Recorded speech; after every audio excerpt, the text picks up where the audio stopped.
Tuhan Yesus, curahkan Roh Kudus-Mu kepada setiap hati yang haus. Roh Kudus, bawa kami dalam segala kebenaran, juga termasuk kebenaran yang memperkenalkan siapa Engkau di dalam kehidupan kami. Maafkan kami seringkali menjauh, kami kurang peka, kurang menganggap-Mu sebagai seorang individu, melainkan hanya sebagai kuasa atau karunia. Tuhan Allah Roh Kudus, Rohnya Yesus, Kau ada di sini, Kau jamah setiap orang yang menyaksikan. Tidak ada jarak, Kau bawa mereka masuk dalam gelembung hadirat Allah. Touch everyone, especially those who are hurting, orang-orang yang sedang mengalami sebuah penderitaan atau pergumulan. Terima kasih Bapa, Kau curahkan kasih-Mu dalam hati kami melalui Roh Kudus-Mu. Dalam nama Yesus. Haleluya. Amin. Saya tidak tahu doa saat teduh seperti ini bisa sampai kapan. Karena itu saya tidak berani ambil resiko hanya memberikan sedikit remah-remah roti. Kalau saya ajari Anda kalau saya memberi Anda ikan hari ini, Anda bisa goreng langsung atau bakar, Anda bisa makan. Tapi besok Anda akan lapar lagi. Jadi mendingan saya ajari Anda bagaimana memancing sekalian. Saya bawa langsung ke sumbernya. Harapan kami dengan adanya saat teduh seperti ini, Anda bisa melirik, mengintip sedikit ke dalam ruang doa saya. Bagaimana saya berhubungan dengan Tuhan, bagaimana saya merenungkan firman. Apa yang saya bagikan bukan khotbah, tapi dari renungan saat teduh pribadi. Semoga Anda bisa melihat bagaimana saya memilah-milah kebenaran. Ya, bagaimana saya bisa memamah biak firman Tuhan. Tujuan akhir saya adalah supaya Anda mahir, supaya Anda bisa, supaya Anda kenal. Gak ada dalam diri saya keinginan untuk menambah followers. Gak ada. Niat itu buat apa sih? Buat apa kita cari popularitas? Yang penting kita berfungsi dalam kerajaan Allah. Yang penting dipakai oleh Yesus, bukan? Keinginan saya adalah melengkapi Anda. Bukan Anda untuk saya, tapi kami untuk Anda. Saya berdoa supaya Anda bisa betul-betul mengenal Roh Kudus secara pribadi, secara intim. Mari sama-sama kita lihat firman Tuhan di Roma 8. Seperti yang saya janjikan saat teduh yang lalu. Saya mau dedikasikan saat teduh ini untuk bicara tentang pribadi ketiga Allah Tritunggal. Allah Roh Kudus itu. Roma 8, 3 ayat saja kita baca. Ayat 26, 27, dan 28. Kalau Anda buka Alkitab Anda, baca bersama dengan saya, ada baiknya membaca Alkitab bersama. 2, 3, demikian juga Roh membantu kita dalam kelemahan kita. Sebab kita tidak tahu bagaimana sebenarnya harus berdoa. Tetapi Roh sendiri berdoa untuk kita kepada Allah dengan keluhan-keluhan yang tidak terucapkan. Dan Allah yang menyelidiki hati nurani mengetahui maksud Roh itu, yaitu bahwa Ia sesuai dengan kehendak Allah berdoa untuk orang-orang kudus. Kita tahu sekarang bahwa Allah turut bekerja dalam segala sesuatu untuk mendatangkan kebaikan bagi mereka yang mengasihi Dia, yaitu bagi mereka yang terpanggil sesuai dengan rencana Allah. Beri judul tema pembahasan hari ini, Roh Kudus dalam kelemahan kita. Ya, sekali lagi, Roh Kudus dalam kelemahan kita. Siapa merasa lemah? Saya juga. Saya nggak sok kuat, sok jago begitu. Saya tahu limit saya soalnya. Saya tahu batas-batas saya. Saya butuh Roh Kudus. As much as you do. Sebanyak Anda memerlukan Dia, saya membutuhkan Allah Roh Kudus dalam kehidupan saya. Tidak ada orang yang cukup diurapi. Tidak ada orang yang kebal terhadap dosa. Tidak ada orang yang cukup peka. Kita semua belajar. So this is the good news. You and I, Anda dan saya berada di page atau halaman yang sama. Kita bertumbuh. Kita anak-anaknya Yesus. Kasih Bapa dalam diri kita dicurahkan lewat Roh Kudus. Ayat 26 kita baca lagi ya. Roh Kudus dalam kelemahan kita. Demikian juga Roh membantu kita dalam kelemahan kita. Berhenti di sana, setengah ayat saja. Jadi tugas Roh Kudus itu membantu kita dalam kelemahan kita ternyata. Jadi kalau orang itu bisa punya karunia Roh Kudus, dia nggak boleh sok kuat. Kita dikasih karunia karena kita ini hampa. Kita hari ini bisa kuat. Ada orang tertentu berapi-api bijaksana. Ada orang juga yang kita lihat langsung tahu orang ini dekat sama Tuhan. Itu bukan karena dia hebat. Tapi semua itu karya Roh Kudus. Kenapa Roh Kudus dicurahkan 2000 tahun lalu saat Pentakosta? kepada semua orang. Karena setiap manusia itu lemah di atas muka bumi ini. Gak ada kecuali apapun profesinya. Good news, kalau Anda lemah berarti Anda butuh Roh Kudus. Kalau Anda lemah berarti Anda layak terima Roh Kudus. Roh Kudus itu diutus dengan tujuan untuk menghampiri dan untuk memenuhi orang-orang yang lemah kok. Karena orang sehat gak perlu tabib, bukan? Malah orang sakit yang butuh dokter. Kalau Anda merasa diri berdosa, Anda butuh Roh Kudus. Kalau Anda merasa jatuh bangun selama ini, rekor Anda adalah jatuh bangun dalam dosa dan kebiasaan buruk, Anda butuh Roh Kudus. Dan Roh Kudus will be more than glad. Dia lebih dari sekedar senang, lebih daripada yang Anda kira, dia bahagia untuk menolong Anda. Dia siap untuk menyingsingkan lengan bajunya, istilahnya, ilustrasinya. Dia siap untuk mengkotori tangannya dengan lumpur-lumpur dosa Anda dan mengentaskan Anda dari sana. Roh Kudus itu tidak jijik dengan kita. Siapapun kita, apapun dosa kita, apapun yang kita lakukan, tidak bisa mengurangi kasih sayangnya. Apapun yang tidak kita lakukan belum berhasil kita kuasai. Apapun yang belum mampu kita kendalikan, Tuhan itu tidak akan berkurang kasih-Nya atas kita. Roh Kudus siap untuk, tanda kutip, mengotori lengan tangannya, bahkan seluruh badannya merpati sorga itu, demi untuk menolong Anda dan membantu Anda dalam kelemahan. Nomor 1, poin pertama, Roh Kudus itu dalam kelemahan kita, poin yang ke-1 adalah membangun manusia roh kita. Roh Kudus diberikan dalam hidup kita untuk orang-orang lemah seperti kita, itu untuk membangun manusia roh kita, membangun manusia roh kita. Makanya dikatakan di ayat 26, demikian juga Roh membantu kita dalam kelemahan kita. Dia mau membangun manusia roh kita. Apa itu manusia roh? Membangun manusia roh tidak sama dengan kita itu jadi orang yang ngeroh. Dikit-dikit lihat setan. Mana-mana mengaku dengar suara Tuhan.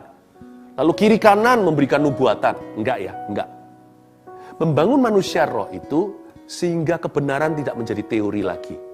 Banyak orang itu tahu rumusnya. Harus bersyukur. Tapi rohnya lemah. Dagingnya lebih kuat. Bukankah roh penurut, daging itu lemah, kata Tuhan. Jadi dia tahu semualah ABC-nya. 1 tambah 1 sama dengan 2. Semua hitung-hitungan kerajaan sorga. Tapi ketika dia harus melakukannya sendiri, atau ketika dia alami, dia tidak punya kuasa untuk menanggulangi daging dan kelemahannya. Dia selalu kalah dengan keadaannya. Disinilah kita butuh Roh Kudus. Banyak orang kelihatan bijaksana atau wise sekali luarannya. Tapi sekali dia terpukul sesuatu, langsung kelihatan warna aslinya, ternyata dalamnya tidak ada kuasa. Itu yang disebut oleh Paulus.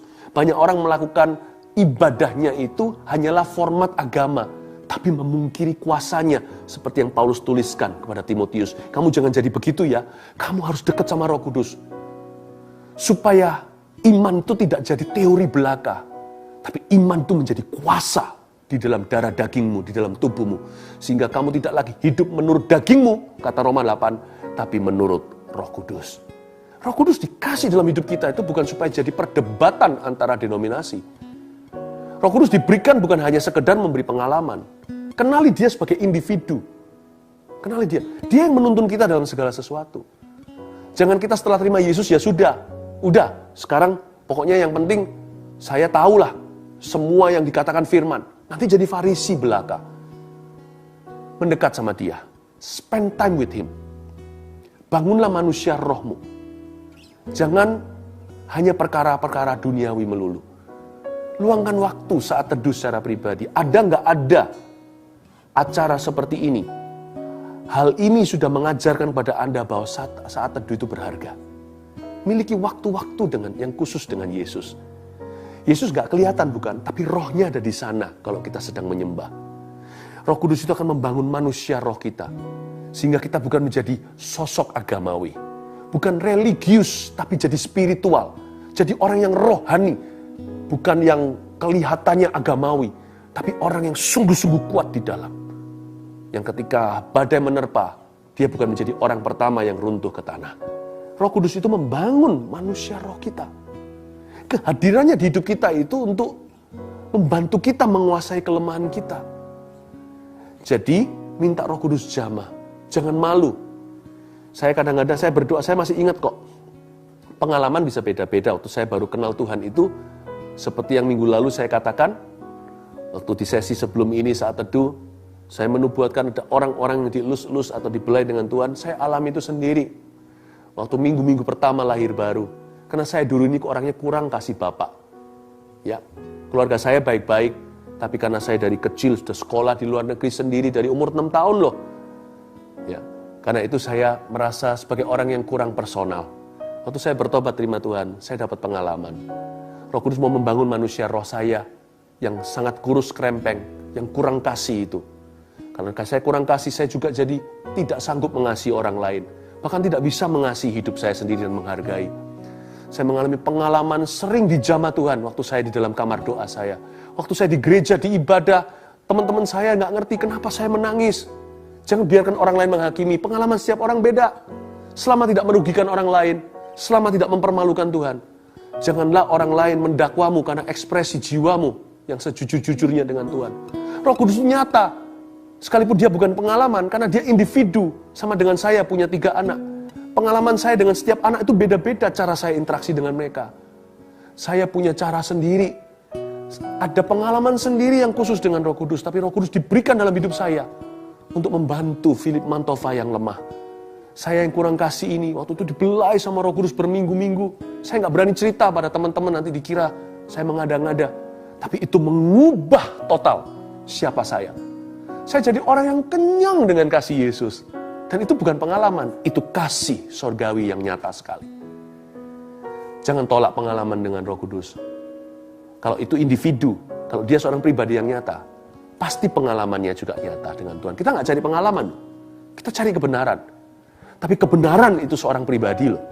Berarti kita berinteraksi, kita mengalami, we encounter.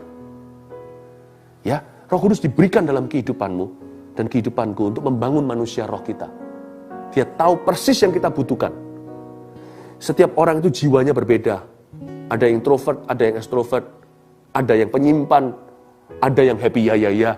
Setiap orang itu Roh Kudus ngerti apa yang dia butuhkan. Be open to the Holy Spirit. Sometimes, kadang-kadang semudah ini loh. Cuman membuka hati dan berkata, I welcome you, my best friend. Please change my life. Dia akan datang. Yang kedua, kita lihat ayat 26, yang B. Tadi yang A kan demikian juga Roh membantu kita dalam kelemahan kita. Lanjut, sebab kita nggak tahu bagaimana sebenarnya harus berdoa.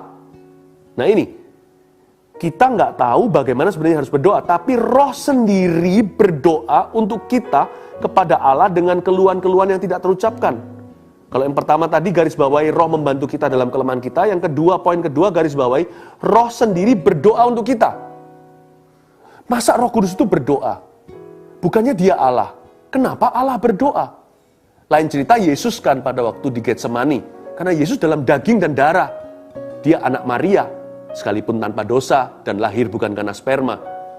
Tapi kan dia daging seperti kita. Nah Yesus berdoa di Getsemani untuk memberikan kita teladan bagaimana untuk mencari Tuhan. Tapi Roh Kudus kan Spirit. Kenapa dia berdoa? Ayat ini maksudnya apa? Bukan. Begini loh. Roh Kudus itu bukan dia berdoa untuk kita, jadi kita nggak usah doa. Dia ini berdoa bersama kita. Dia menuntun doa kita. Poin kedua, tulis ini. Mengurapi doa kita dengan bahasa lidah. Saya mau bicara soal bahasa roh. Bahasa sorga ini, bahasa rahasia ini. Tidak untuk diperdebatkan. Kalau yang nggak mau juga nggak apa-apa. Kalau merasa nggak srek ya jangan. Tapi orang yang ngerti itu fungsinya apa, yang haus dan lapar. Bapak tidak akan kasih kalajengking dan batu kalau kita minta roti. Roh Kudus itu peran dalam kelemahan kita, diberikan Tuhan dalam kelemahan kita, itu untuk membangun manusia roh kita. Dua, dia kasih kita toolnya, kita dikasih alat atau karunia. Baptisan Roh Kudus itu kasih karunia. Tujuannya adalah untuk mengurapi doa kita dengan bahasa sorga atau dengan bahasa lidah. Roh Kudus tidak akan berdoa sendiri. Dia nggak butuh berdoa. Dia Allah. Tapi Roh sendiri berdoa untuk kita kepada Allah dengan, kata dengan itu kuncinya. Dia bekerja sama dengan kita. Roh sendiri berdoa untuk kita kepada Allah dengan keluhan-keluhan yang tidak terucapkan. Inilah hakikat bahasa roh atau bahasa lidah itu. Kita yang menyediakan lidahnya, Roh Kudus yang menyediakan apinya. Makanya Pentakosta itu lambangnya lidah api, bukan? Roh sendiri akan berdoa untuk kita. Karena kita nggak sepenuhnya tahu apa yang sedang terjadi, tapi dengan keluhan-keluhan dari mulut kita, sekalipun tidak terucapkan dalam bahasa manusia. Bahasa roh, bahasa lidah itu unik sekali. Orang yang punya bahasa lidah bukan berarti kebal dosa, nggak bisa jatuh lagi dalam dosa. Orang yang bisa berbicara bahasa roh bukan berarti lebih mantap masuk ke sorga atau lebih rohani dari kawan-kawannya. Tidak loh ya. Bahasa roh, bahasa lidah itu adalah kemampuan berdoa di luar pengetahuan kita. Seperti ayat ini dikatakan di 26b, karena sebab kita tidak tahu bagaimana harus berdoa. Makanya roh sendiri berdoa untuk kita. Ya, esensi doa itu dalam bahasa roh atau bahasa doa, itu dari Roh Kudus, bukan rekayasa manusia. Karena itu kita tidak mengerti bahasanya. Dia berdoa kepada Allah dengan keluhan-keluhan kita, namun tidak terucapkan oleh bahasa manusia. Bahasa roh itu unik sekali. Bagaimana saya bisa berdoa untuk Anda sebelum saat teduh malam hari ini? Tadi pagi, tadi siang waktu saya mempersiapkan, saya berbahasa roh untuk Anda. Mana saya tahu siapa yang akan menyaksikan hari ini. Mana saya ngerti kebutuhan Anda apa secara spesifik. Bahkan saya juga tidak tahu sepenuhnya nanti waktu kita mengalir seperti ini saya harus bicara apa. Nanti nyanyi ke arah mana. Kita bisa persiapan. Tapi hanya Tuhan yang mengerti aliran. Saya berbahasa roh untuk sesuatu yang akan datang. Karena saya belum tahu apa yang akan terjadi. Saya berbahasa lidah untuk kawan-kawan saya yang sekarang saya tidak lihat. Anda lihat saya tidak lihat Anda. Untung ada bahasa roh. Saya bisa berdoa secara spesifik menurut kehendak Allah untuk dirimu. Sampai hati ini rasa plong damai sejahtera. Tiap pagi sebelum saya bangun tidur, saya selalu berbahasa roh. Sepanjang saat teduh sekarang ini, saya hanya pakai setiap pagi untuk berbahasa lidah. Berbahasa lidah. Pokoknya ya, sekalipun saya tidak ngerti bahasanya, saya download sebanyak-banyaknya sebelum kaki saya menginjakkan ke bumi, ke tanah, untuk melakukan aktivitas saya sehari-hari. Lidah saya sudah mengetuk pintu Allah Bapa. Saya berbahasa roh dengan diam-diam di ranjang saya pagi-pagi hari. Tidak mau bangunkan family. Sekitar 40 menit, yang pasti lebih dari itu seringkali. Saya berbahasa roh sendiri. Saya download sebanyak-banyaknya. Lalu segera saya upload semua ke roh saya download. Lalu setelah itu seharian saya download pelan-pelan. Yang pasti setelah saya berbahasa lidah, saya memuji-muji Tuhan, nyanyi-nyanyi lagu-lagu pujian dan himnal Amsal, Mazmur, pujian. Saya buka Alkitab saya mulai download dalam bentuk janji-janji Tuhan yang saya terima. Bahasa lidah tadi pagi, waktu saya baru melek mata, saya sudah langsung bisa nikmati hasilnya. Saya terima janji Tuhan. Waktu saya baca Alkitab itu bisa peka, bisa melihat dari sisi-sisi, kisi-kisi, sudut-sudut yang saya tidak duga. Yang pasti aplikatif sekali dalam hidupan saya. Kayak dituntun. Jadi saya, waktu berbahasa roh, saya disiapkan untuk membaca Alkitab tidak seperti orang Farisi. Lalu setelah itu, setelah saya download dalam janji Tuhan, sepanjang hari penuh penyertaan. Ada orang tanya sama saya, Ko Philip, seorang yang dekat. Kalau Ko Philip lagi berbahasa roh, berdoa itu, apakah mengerti apa yang diucapkannya? Saya bilang enggak. Saya enggak ngerti langsung saat itu, tapi seharian saya jadi memahami tuntunan Tuhan. Pertama janji Tuhan, ketika saya keluar kamar, tuntunan Tuhan mulai jalan. Ada penyertaan. Jadi bisa ngerti, cepat sekali loh. Saya download nanti sore, nanti siang, nanti malam. Dalam bentuk kejadian-kejadian yang terjadi. Dalam bentuk keputusan-keputusan yang harus saya ambil. Hikmat-hikmat yang mengalir begitu aja seperti sungai. Kepekaan ketika ketemu dengan orang. Atau perasaan yang dituntun oleh Tuhan. Intuisi-intuisi. Kepandaian, hikmat, kebijaksanaan, kemahiran. Itu sepanjang hari. Ternyata apa yang saya tadi terima pagi hari. Itu dicairkan sepanjang hari. Bapak, Ibu, Saudara yang belum menerima bahasa roh, bahasa lidah, kalau Anda ingin Cukup minta kok, gampang sekali. Mintalah maka kamu akan mendapat. Carilah maka kamu akan memperoleh. Ketuklah pintu akan dibukakan bagimu. Barang siapa haus dan percaya bahwa firman untuk dirinya, percaya pada apa yang dikatakan dalam kitab suci, maka dari dalam dirinya akan mengalir aliran-aliran kehidupan memancar sampai kekekalan. Yang kedua, Roh Kudus itu mengurapi doa kita dengan bahasa lidah. Bukan asal berdoa, tapi dia kasih urapan doa pada kita ketika kita menerima baptisan Roh Kudus. Yang ketiga, yang terakhir, ayat yang ke-27 dan 28. Dan Allah yang menyelidiki hati nurani mengetahui maksud roh itu, yaitu bahwa ia sesuai dengan kehendak Allah berdoa untuk orang-orang kudus.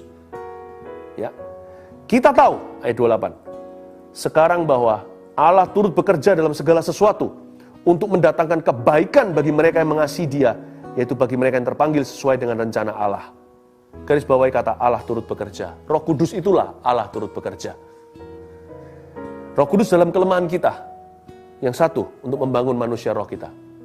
Yang kedua, untuk mengurapi doa kita dengan bahasa lidah. Yang ketiga, untuk mendatangkan rencana Allah. Allah bekerja dalam segala perkara, mendatangkan kebaikan. Di ayat sebelumnya dikatakan, kita bisa berdoa sesuai dengan kehendak Allah. Bukan berdoa untuk pribadi saja, berdoa untuk orang-orang kudus. Ternyata rancangan Tuhan itu lebih besar daripada urusan pribadi kita ya. Rencana Tuhan itu selalu melibatkan banyak orang. Makanya kalau Roh Kudus dilibatkan dalam doa kita nggak jadi egois. Doa kita luas. Kita berdoa untuk orang-orang kudus. Dan itu ada hubungannya dengan kita. Sekalipun kita seringkali hanya memikirkan diri sendiri. Hidup kita itu kalau mau mengalami rencana Tuhan harus melibatkan orang lain. Dan Roh Kudus ingin mendatangkan kerajaan Allah. Rancangannya atas kehidupan kita. Dia bukan cuma membangun manusia roh kita supaya kita kuat. Dia juga mengurapi doa kita supaya doa kita kena sasaran. Tapi dia juga mengundang rancangan-rancangan Tuhan yang melibatkan banyak orang. Saya senang sekali. Saya sering gini dulu pada waktu, sampai sekarang masih sih. Kadang-kadang dibangunkan jam 3 pagi. Apalagi dulu awal-awal waktu saya di sekolah seminari, di sekolah teologi ya. Saya dibangunkan kadang-kadang pukul 3, suruh doa untuk negara tertentu. Apa hubungannya dengan anak muda umur 18 tahun saat itu yang pikirannya, biasanya anak muda mikir tentang dirinya sendiri. Kapan punya pacar lah, inilah dan sebagainya. Saya disuruh doa. Saya masih ingat waktu itu, untuk Burma. Tahun berapa itu? Tahun 1992. Saya nggak tahu nanti tahun 2000 sekian saya akan pergi ke Myanmar. Saya disuruh doa untuk negara-negara. Saya disuruh doa untuk Indonesia karena saya waktu itu sedang sekolah di luar negeri. Roh Kudus, tapi setelah itu saya ingat ya, saya nggak langsung dituntun ke Myanmar atau apa. Tapi hidup saya itu dituntun ke manusia. Dan manusia dituntun ke saya. Ada banyak kebetulan-kebetulan terjadi kalau kita libatkan Roh Kudus dalam kehidupan kita. Karena itu sekarang saya mau dedikasikan saat teduh hari ini untuk menguatkan manusia rohmu dan melengkapimu. Kenapa? Karena apa yang Allah segera lakukan dalam kehidupan Anda membutuhkan seorang yang rohani dan kuat. Saya berdoa supaya Anda dikuatkan. You need a lot of strength, my friend. Anda butuh banyak kekuatan. Anda perlu kuat dalam kuat kuasa Allah. Manusia rohmu harus kuat. Karena apa yang Allah akan kerjakan dalam hidupmu di hari-hari esok ini will require you to be strong. Menuntutmu menjadi orang yang kuat secara rohani. Mari undang Roh Kudus untuk memenuhi kita. Barang siapa yang belum menerima bahasa roh saat ini yang rindu, ikuti saya ya. Tuhan yang sama yang mengurapi sapu tangan Paulus, bisa memakai media. Tuhan yang sama yang mengurapi extension kepanjangan Petrus, yaitu bayang-bayangnya, Tuhan bisa mengurapi media. Saya bukan Petrus, bukan Paulus, tidak menyamakan diri dengan hamba-hamba Tuhan luar biasa ini, tapi God can use the media. God can use media, Tuhan bisa pakai media. Kalau Anda mau mengulurkan tangan seperti ini, Roh Kudus pun bisa datang kepadamu. Ulurkan tangan kalau Anda belum menerima baptisan Roh Kudus dengan tanda berbahasa roh. Ikuti saya berdoa ya. Yuk sama-sama. Kalau orang-orang di kanan kirinya yang sudah menerima karunia ini dan mau mendukung, kalau itu adalah anggota keluarga, Anda bisa dukung di rumah saat ini dan bisa tumpang tangan ke mereka. Family kan nggak apa-apa. Nggak apa-apa untuk saling menjamah. Mari kita berdoa. Ikuti saya doa. Begini aja. Tuhan Yesus, saya haus. Tuhan Yesus, ucapkan. Tuhan Yesus, Saya percaya. saya percaya. Baptiskan saya, Baptiskan saya bukan dengan air biasa, bukan dengan air tapi biasa, dengan Roh Kudus tapi dengan Roh Kudus dan dengan api. dengan api. Lidah-lidah api, Lidah-lidah api biar hinggap di kepala saya. hinggap di kepala saya. Saya ingin bahasa syafaat, Saya ingin bahasa syafaat, bahasa sorga, bahasa rahasia, bahasa rahasia, bahasa doa, untuk mendoakan orang lain juga. akan orang lain juga. Tuhan Yesus, Tuhan Yesus, aku ingin menjadi saksimu yang berani, aku ingin menjadi saksi seperti rasul-rasul seperti setelah Pentakosta. setelah Pentakosta. Urapi aku, Urapi aku, penuhi aku sekarang. penuhi aku sekarang. Dalam nama Yesus. Dalam nama Yesus, Dalam nama Yesus. dalam nama Yesus. Setelah saya berkata amin, percayalah, Anda akan menerima, sebab barang siapa meminta akan menerima. Setelah saya berkata amin, saya akan menyembah dalam roh, tanpa ragu, tanpa takut. Dan saya tahu Anda banyak yang di rumah akan tertular karunia ini, bukan karena belajar, tapi karena curahan Roh Kudus di rumah masing-masing. Are you ready? Katakan dalam nama Yesus. Dalam nama Yesus. Amin. Sikara mata kapaya sana namata kaya rabaya se. Hiara lamaya sana namaya se daraya so. Ina namaya sana namaya sande. Ina lamaya sana namaya sande. Hiara lamaya sana namaya so. Hiara lamaya sana namaya sande. Ina namarabata kapaya sana namaya sana nama. Jangan berhenti. Saya tahu ada banyak orang yang lidahnya bergetar. Roh Kudus yang curahkan, bukan manusia yang ajari. Oh Ramagamaya Shanana Matagamana. Terima dengan berani, terima dengan iman di dalam nama Yesus. Receive the Holy Spirit. Oh haleluya, hembuskan Roh Kudus-Mu Tuhan. Kirimkan lidah-lidah apimu sekarang. Oh Ramakaya Shanana Maram. Hirapatakamaya Ramatakamaya Maramatakaya Shanam. Urapi Tuhan. Bangunkan manusia roh jemaat-Mu ya Tuhan. Oh Ramakamaya Ramatakaya Shanana Marama. Inamaramatakamaya Shanana Matakamaya Maralamaya Shanana. Iramagamatagabaya sanana matagamaya ramatagamaya sanana matagamaya rama. Kinamarala matagamaya sanana matagamaya marabarabarabarabatakaya se. Terima Roh Kudus, terima Roh Kudus, terima Roh Kudus, terima Roh Kudus. Ya, terima Roh Kudus. Iramagamaya matagamaya sanana matagamaya rama. Iramatagamaya sanana matagamaya rama. Inamaramatagaya sanana lamaya sande. Saya melihat ada satu orang yang osteoporosis. Tubuhnya, tulangnya keropos, tapi anehnya saya nggak ngerti, saya bukan dokter, saya hanya sampaikan apa yang saya rasakan sesuai dengan karunia Tuhan. Saya melihat di sendi-sendi Anda bengkak, dan itu bukan karena jatuh, tapi karena tulang Anda bermasalah. Dengar firman Tuhan, sebab hati yang gembira adalah obat, semangat yang patah keringkan tulang. Bersukacitalah dalam Roh Kudus, Roh Kudus memenuhi hatimu. Dan aku ucapkan dengan iman dalam nama Yesus, osteoporosis tersebut pergi. Aku tengking untuk hancur. Sehingga saat ini Tuhan memberimu tulang dan sendi yang baru. Yang bengkak itu pun kempis di dalam nama Tuhan Yesus Kristus. Ada satu orang yang harusnya operasi katarak. Anda melihat itu buram persis seperti yang dikatakan Injil. Seperti melihat orang seperti pohon yang berjalan. Salah satu mata Anda yang begitu. Tutup mata yang baik. In Jesus name I pray. In Jesus, dalam nama Yesus aku declare clarity. Kejelasan, kejernihan, kegelapan atau keabu-abuan itu pergi. Be gone in Jesus name. For the Spirit of God is also the Spirit of healing. Di dalam nama Yesus Kristus terpujilah nama Tuhan. Oh Ramakaya Shanana Mataya. Haleluya. Terima kasih Tuhan, terpujilah namamu Yesus. Thank you Jesus. Anda yang barusan menerima bahasa roh, pastikan Anda lewat YouTube atau lewat IG, Anda beritahu kepada kami mau rejoice, bersukacita bersama-sama dengan Anda, dan juga akan sangat menguatkan kita yang selalu melayani dan mencoba memberi yang terbaik. Hari-hari ini, gereja selalu punya pilihan. Saya juga adalah gembala gereja. Di dalam nama modernisasi, kadang-kadang kita takut untuk mencetuskan bahwa ada karunia berbahasa lidah, takut perdebatan. Jangan menghakimi kalau Anda punya bahasa roh. Anda sudah bisa, jangan menghakimi mereka yang belum mendapatkan atau tidak mau atau tidak menginginkannya. Tapi kalau Anda tidak berbahasa lidah, biarkan mereka yang berbahasa roh itu anggaplah orang yang lebih lemah dari Anda. Mereka butuh Roh Kudus lebih istilahnya. Ya, jangan hakimi saudara-saudaramu ini. Mereka aneh atau apa. Biarkan mereka. Karena hal itu memberkati hidup mereka dan membangun manusia roh mereka. Sebagai gereja, saya tetap akan pegang teguh. Politically incorrect. Mungkin susah sekali untuk bisa main aman. Tidak populer mungkin.